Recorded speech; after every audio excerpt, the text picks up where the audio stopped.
Okay, Assalamualaikum warahmatullahi ta'ala wabarakatuh. Welcome back again with me, Abdul Mukib.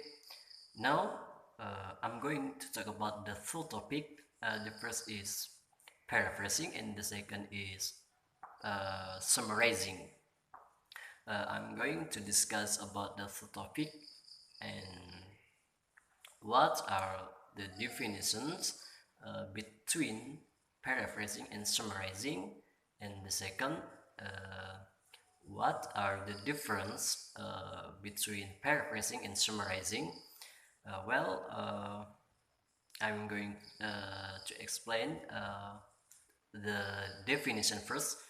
Uh, a paraphrase is a restatement or rewording of paragraph or text in order to borrow, clarify, or expand on information without plagiarism or without changing the meaning. Paraphrasing basically you are writing something in your own words that still expresses the original ideas. Uh, Paraphrasing is an important tool to use when writing research papers, essay, and piece of journalism. And then summarizing is defined as taking a lot of information, creating a condensed version that covers the main point, or to take a short statement, uh, giving only the main information and not details of a plan or event. So, uh, what are the difference between paraphrasing and summarizing? Paraphrasing and summarizing are both related terms. They are often confusing for people or for students when they're trying to practice their reading skills, especially in English. And then paraphrasing and summarizing are essential techniques for an effective and efficient essay or something.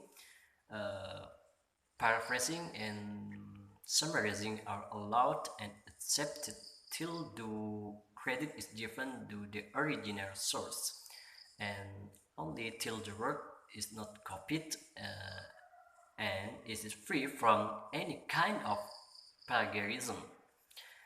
So the difference between paraphrasing and summarizing.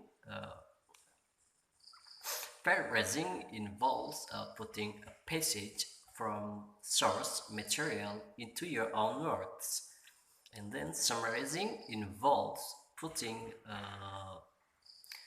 the main points into your own words, including only the main points.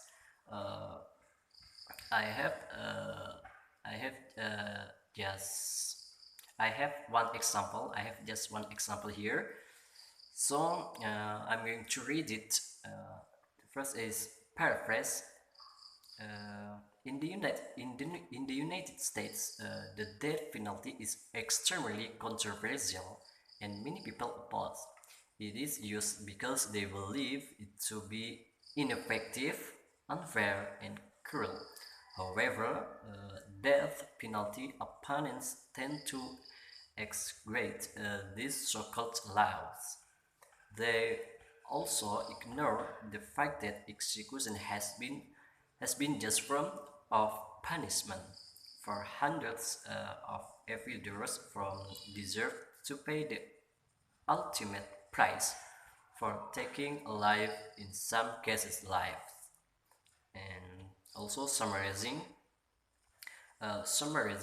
summarizing a great deal of controversy to surround the issue of executing criminals.